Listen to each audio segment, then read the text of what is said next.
আসসালামু আলাইকুম। সবাই কেমন আছেন? আশা করছি সবাই অনেক ভালো আছেন। সকালে ঘুম থেকে উঠে দেখি কারেন্ট নেই। এজন্য কোনো রান্না-বাড়াও হয়নি সকালের। তাই আজকে খাবো চিড়া আম আর গতকালের একটু নিমকি করা ছিল ফুচকা সেগুলো খাবো। কি একটা অবস্থা তাই না? সারারাত বৃষ্টি হয়েছে আর সকাল থেকে কারেন্ট নেই। এদিকে খাবার পানিও শেষ হয়ে গেছে। সাবমার্সেলেও পানি তোলা হয়নি। তো দুপুরবেলায় আজকে খেয়েছিলাম আমাদের গতকালেরই তরকারি ছিল সেগুলো। অনেকগুলো করে তরকারি রান্না করা হয়েছিল। রাতে সবাই চটপটি ফুচকা খাওয়ার জন্য গতকাল আমাদের তরকারিগুলো শেষ হয়নি। তো আজকে দুপুরে পুঁই শাকের তরকারিটা আমরা খেলাম। কাঁঠালের বিচি দিয়ে করা হয়েছিল। দারুণ মজা হয়েছিল তরকারিটা। আর সঙ্গে ছিল গতকালেরই ডিমের ঝোল। ডিমগুলোও ছিল। আমরা কিছুই খেতে পারিনি কালকে। ১ পিস করে ডিম খেয়েছিলাম আর রাতের পিসগুলো আমাদের বেঁচেই গেছে। মাশাআল্লাহ পুঁই শাকের তরকারি যত থাকবে আমি দেখলাম তত ভালো লাগে। গতকালের থেকে আজকে আমার কাছে দ্বিগুণ টেস্ট লাগছিল পুঁই শাকের এই তরকারিটা। মাশাআল্লাহ অস্থির একটা টেস্ট। এখন যে খেতে বসেছি দুপুরেও মুষলধারে বৃষ্টি হচ্ছে আর বৃষ্টি হলে আমাদের এদিকে কারেন্ট থাকে না।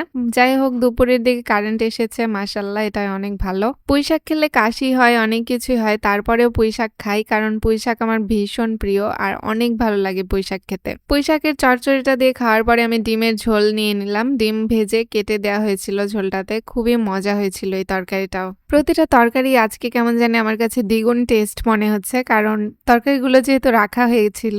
আমার আম্মু বলে তরকারি একটু বসলে খেতে আরো বেশি ভালো লাগে। তো মাশাআল্লাহ অনেক ভালোভাবে দুপুরের খাবারটাও খেলাম। আল্লাহর অনেক শুকরিয়া আদায় করছি। বিকেলে আমি আর আম্মু একটু বাইরে যাওয়ার জন্য তৈরি হয়ে গেছি।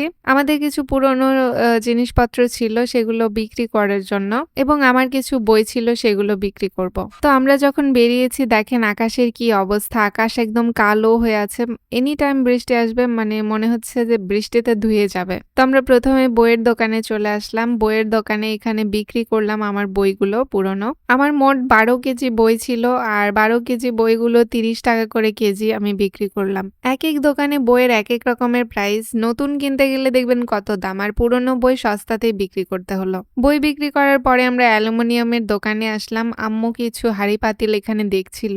এখন অ্যালুমিনিয়ামের প্রাইস এত বেশি হাঁড়ি পাতিলের দামগুলো অনেক। এই বিগ গাইগ্যান্টিক সাইজের হাঁড়ি পাতিলগুলো প্রায় ৬০০ টাকা ৫৫০ টাকা করে পিস একেকটা। তো যাই হোক আম্মু প্রেসার কুকার দেখছিল প্রেসার কুকার কেনার জন্য। আমরা প্রেসার কুকার কিনে একদম বাসায় চলে আসলাম। আম্মুর অনেক দিনের শখ ছিল একটা নতুন প্রেসার কুকার নিবে। মধ্যবিত্ত জীবন মানে তো বোঝেনি। একটা জিনিস কিনতে হলে অনেক দিন ধরে প্ল্যান করে রাখতে হয় তারপরে সেই প্ল্যানটা সফল হয়। মধ্যবিত্ত জীবন মানেই সবর করা। আমার আম্মু একটা প্রেসার কুকার প্রায় দীর্ঘ ২৩-২৪ বছর ধরে ইউজ করেছে আর এত বছর পরে প্রেসার কুকারগুলো নষ্ট হয়ে গেছে।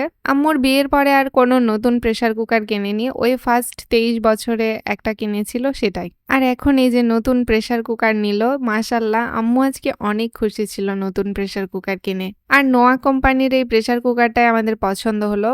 যাই হোক জিনিস অনুযায়ী দামটা একদম সাধ্যের মধ্যে রিজনেবল প্রাইসে এবং খুবই ভালো হয়েছে আম্মুর প্রেসার কুকারটা। এই প্রেসার কুকারটা ৩.৫ লিটারের আর এটা নিল প্রাইস ৯০০ টাকা। আমরা বার্গেনিং করে জিনিসপত্র নিয়েছি তো আমরা একটু লেসের মধ্যে পেয়েছি। দাম দর না করে জিনিস কিনলে আসলে দোকানদারেরা ঠকায় এই জন্য আমরা একটু দাম দর করেই জিনিস কেনার চেষ্টা করি। আম্মুর প্রেসার কুকারটা যাই হোক অনেক ভালোই হয়েছিল আর সব থেকে খুশির বিষয় হলো আম্মুকে খুশি দেখে আমার অনেক খুশি লাগছিল। আম্মুকে যখন এরকম খুশি দেখি তখন সত্যি আমারও অনেক খুশি লাগে। আর হ্যাঁ আমাদের প্রেসার কুকারের সঙ্গে একটা বেল্টও ফ্রি দিয়েছে। প্রেসার কুকারের এক্সট্রা বেল্ট আর একটা নাট আমরা ফ্রি পেয়েছি। আর হ্যাঁ সঙ্গে একটা বইও দিয়েছিল। তো আমরা আসার সময় দই নিয়ে এসেছি আমাদের যেহেতু খুবই প্রিয় দই।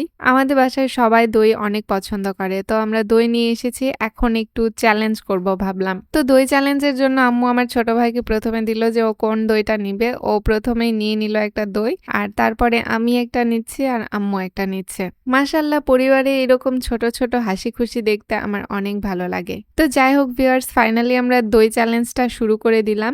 এই যে আমিও নিয়ে নিয়েছি দই। মাশাআল্লাহ দইটা অনেক মজার। আম্মু আমার ছোট ভাইও দই খোলা শুরু করেছে মানে দই আনবক্সিং। আমার ছোট ভাই তো প্রতিযোগিতা করবেই না আজকে মানে আমাদের সঙ্গে কোনো চ্যালেঞ্জেও যাবে না কিন্তু আমি বললাম না আজকে চ্যালেঞ্জ করতেই হবে দই চ্যালেঞ্জ দেখি কার খাওয়া আগে হয়। আমি দইয়ের মাথাগুলো পলিথিনে লেগেছিল এগুলো চেটে চেটে খাচ্ছিলাম। মাশাআল্লাহ আমার অনেক ভালো লাগে দইয়ের মাথা খেতে। আমরা যেহেতু দই কিনে বাজার ঘুরেছি তো এজন্য একটু দইয়ের মাথাগুলো পলিথিনে লেগে গিয়েছিল। তো যাই হোক বিসমিল্লাহ বলে আমি শুরু করে দিলাম দই প্রতিযোগিতা। দেখা যাক কে আগে খেতে পারে। আমার ছোট ভাই তো একদম কচ্ছপের মতো করে খাচ্ছিল। মানে অল্প, অল্প করে কাটছে, অল্প, অল্প করে মুখে দিচ্ছে। ওর মধ্যে মনে হচ্ছে কোনো প্রতিযোগিতা করার মন মানসিকতাই নেই। এদিকে আমি বড়, বড় করে মুখে দিচ্ছি আর আমার আম্মুও সেম। আমি আর আম্মু একদম একই লেভেলে ছিলাম। আপনাদের কি মনে হয় কে জিতবে আগে? আমি নাকি আম্মু? আমার ছোট ভাই একটু ধীরে, ধীরে খায় তো এইজন্য আমার মনে হচ্ছে ও প্রতিযোগিতা থেকে বাদ পড়ে যাবে, ডিসকোয়ালিফাইড হয়ে যাবে। এত কেউ আস্তে, আস্তে খায় দেখেন প্রতিযোগিতা যে শুরু হয়েছে ওকে দেখে বোঝাই যাচ্ছে না যে ও প্রতিযোগিতাতে আছে।